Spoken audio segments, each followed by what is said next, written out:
Assalamualaikum warahmatullahi wabarakatuh. Saya Zenira Karolina Skazeta dari kelas 12 IPS 4 ingin mempresentasikan tugas geografi, yaitu perbedaan desa dan kota menurut Profesor Bintarto. Yang pertama, masyarakat desa bersifat agraris dan homogen, atau mayoritas penduduk desa bekerja di sektor pertanian dengan jenis pekerjaan yang sama. Sedangkan masyarakat kota cenderung non-agraris dan heterogen. Penduduk kota bekerja di luar sektor pertanian dengan jenis pekerjaan bermacam-macam. Yang kedua, pekerjaan di desa bersifat umum dan rata-rata penduduk memiliki kemampuan yang sama. Mayoritas penduduk desa bekerja di sektor pertanian, maka ruang kerjanya terbuka. Sedangkan di kota, ruang kerja bersifat tertutup. Sebagian pekerja dilakukan di ruang terbuka, tetapi untuk perkantoran dilakukan di ruang tertutup.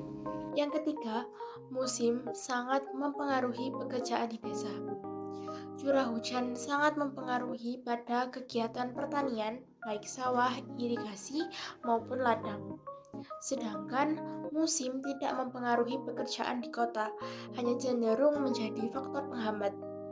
Yang keempat, pekerjaan di desa bersifat umum dan rata-rata penduduk memiliki kemampuan yang sama.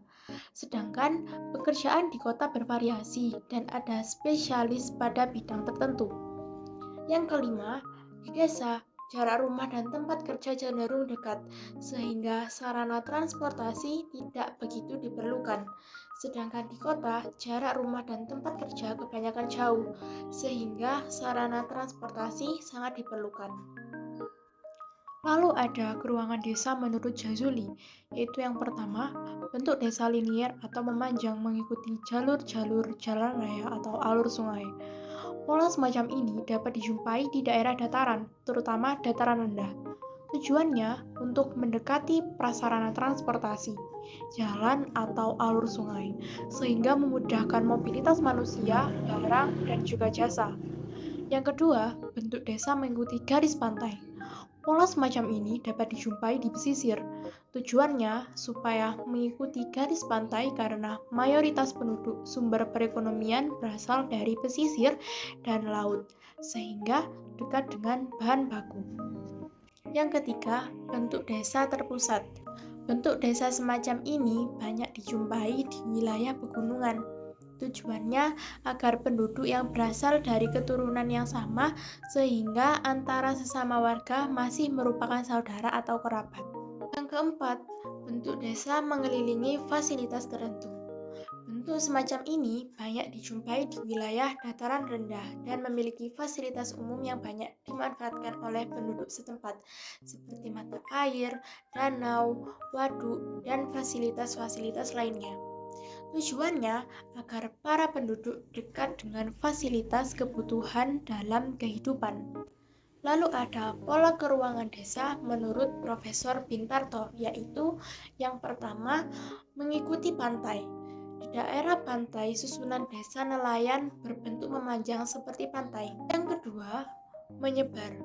Pola desa di daerah khas gunung adalah tersebar atau scattered, merupakan nukleus yang berdiri sendiri. Yang ketiga, mengikuti jalan atau radial. Di daerah plain atau datar, susunan desanya mengikuti jalur-jalur jalan.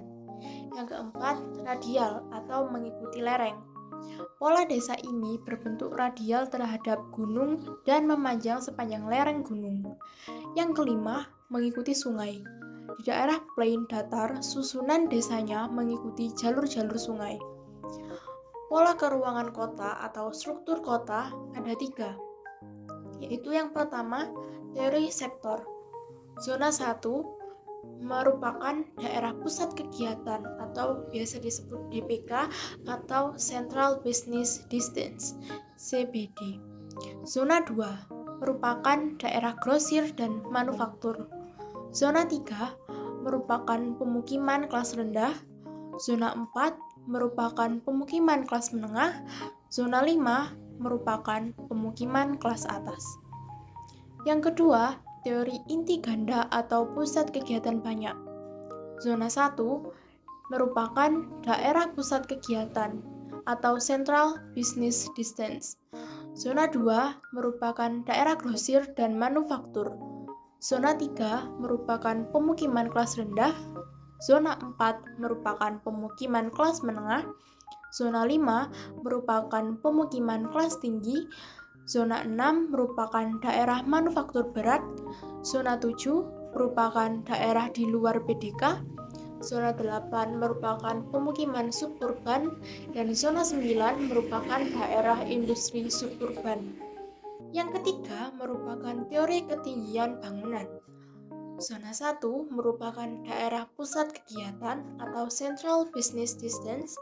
Zona 2 merupakan peralihan atau zona perdagangan beralih ke pemukiman. Zona 3 merupakan pemukiman kelas pekerja atau buruh. Zona 4 merupakan pemukiman kelas menengah. Zona 5 merupakan penglaju atau zona pemukiman beralih ke zona pertanian. Ada juga bentuk-bentuk kota. Bentuk-bentuk kota ini ada 6. Yang pertama yaitu kota kipas. Kota kipas merupakan pusat kota yang berada pada daerah pinggiran seperti Chicago, Jakarta, dan Boston. Yang kedua yaitu kota bujur sangkar. Terbentuk karena adanya kegiatan yang relatif seragam seperti pertanian. Contohnya adalah kota Indianapolis dan juga Yogyakarta. Yang ketiga yaitu kota persegi panjang. Pada dasarnya sama seperti kota yang berbentuk bujur sangkar, hanya saja pada kedua sisinya terdapat hambatan alami seperti topografi, hutan, atau gurun. Yang keempat, kota bintang merupakan bentuk kota yang jalur transportasinya mirip dengan Ribbon City. Namun pada bentukan ini, jalur transportasi tidak hanya satu arah, tetapi memiliki berbagai arah.